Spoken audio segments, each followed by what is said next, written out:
Life is a negotiation. Your career, your finances, your reputation, your love life, even the fate of your kids. At some point, all of these hinges on your ability to negotiate. This is my favorite book. I've read it twice and I have compiled 12 brilliant tips from this book that I'm going to share with you. It is written by a man called Chris Voss, who is a former FBI hostage negotiator. Hi there family and friends, welcome back to the channel. My name is Apsara, I'm from London and I'm currently living in USA. In this channel we discover tools and tips that help us live happier, healthier and more productive lives.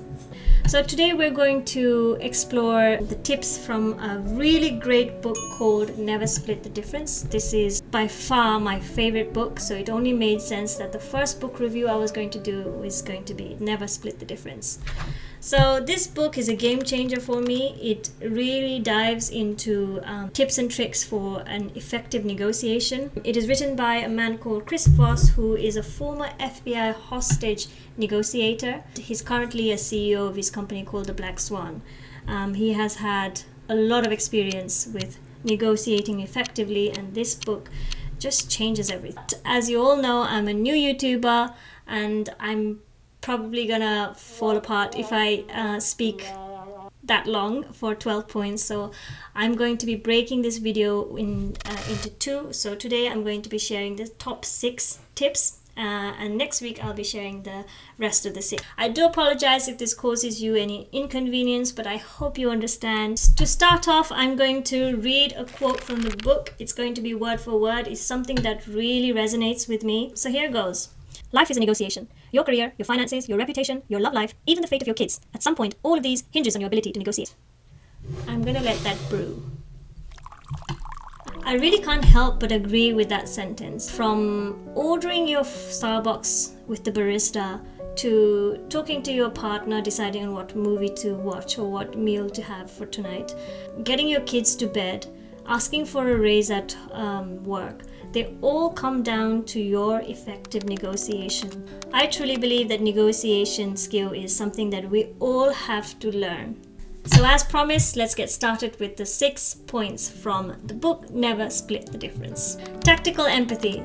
So empathy is basically one's ability to understand the opposite person's feelings, to connect with them. We naturally gravitate towards people who are more empathetic than we do with people who are not. So what Chris Voss says is you become that empathetic person. When you build the trust, you are in a better position to start negotiating. Tip number 2 is active listening. A great negotiation neither starts with need or wants. It starts with listening. Great negotiators usually sit on the listening side of the table. So this is quite an interesting concept.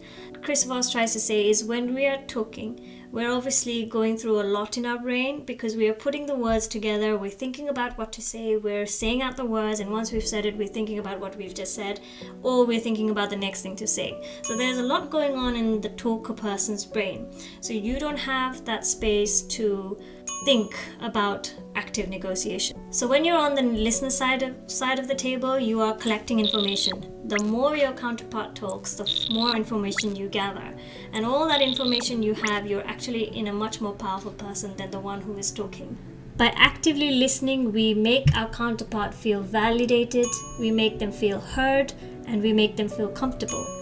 One example that I remember from the book is that when you are negotiating, never assume what the counterpart is feeling, never assume what they're going to say. Always use both your ears to actively listen.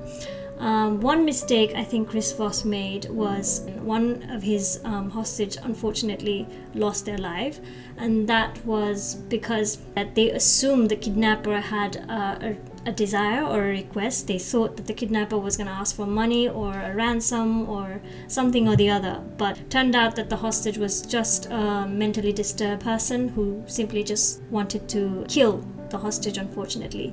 Had Chris Voss or his team known that, they would have probably acted much faster, but because they weren't actively listening, it was too late. Another way of building tactical empathy is a technique called using calibrated questions. Calibrated questions are basically open-ended questions. They are not the type of questions where you will get a yes or a no answer. They are something you ask in order to keep the conversation going, keep your opponent talking, and allows them to elaborate further. An example of non-calibrated question will be, did you like this book? So clearly the answer is either going to be yes or no. That's what you don't want to do. But what you can do is you can say, what do you think about this book?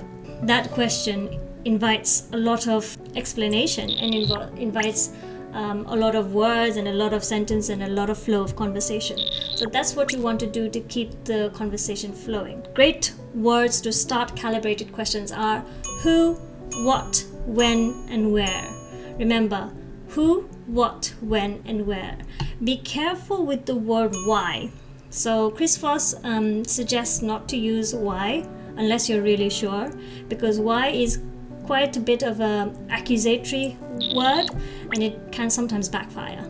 Tip number 4 is a powerful technique called mirroring. Mirroring is basically just repeating the last 3 words from your opponent's sentence.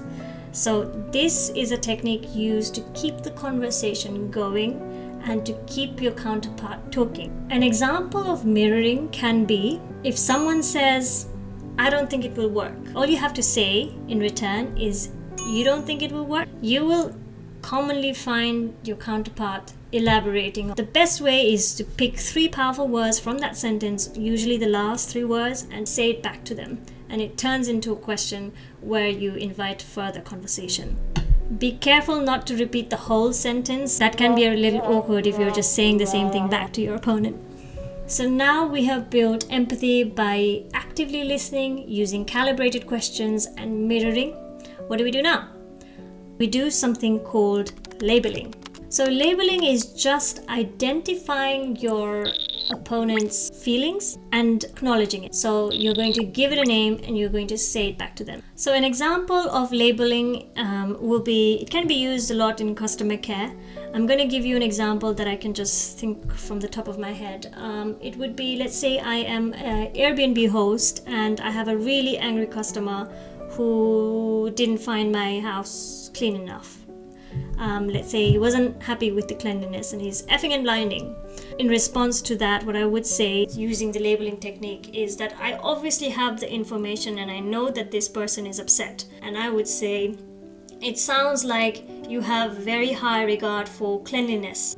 So I project these negative emotions to something more positive by saying, it sounds like you're very passionate about cleanliness. Identify your counterpart's emotions and give it a label. Now, when I say give it a label, it has to also be a positive label. You don't want to say, it sounds like you're very angry. It sounds like you're very negative. Whatever negative emotions that you see or hear or you pick up from that conversation, you want to turn it into something positive.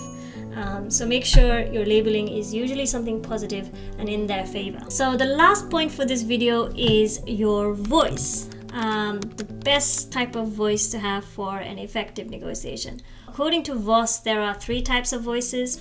One is the late night FM DJ voice. The second one is the playful, cheerful, happy voice. And the third is the stern, assertive, to the point voice. The best usually go-to is the playful, cheerful voice that is usually more positive, it's inviting, it's building trust, it gives you happy vibes. Other one is the second one that he recommends is the late night FM DJ voice, and what he means by that is something that is a bit slow, it's a bit downward, so you are making a statement, you are talking to the point. It gives the feeling that you are in control of what you're saying, you know exactly what is going on, and it works well for negotiation. The third is assertive. That is something you don't really want to use.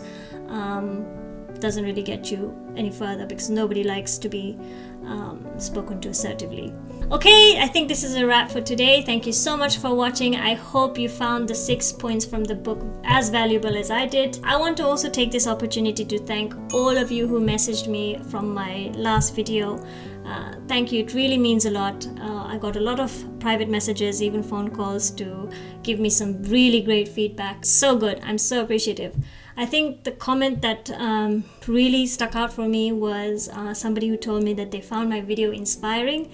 I mean, that is really something to hear that. I really, really appreciate that. Thank you. And I give you all the positive energy so you can start your YouTube journey yourself. So next week I will be indulging in the next 6 points about the Never Split the Difference book.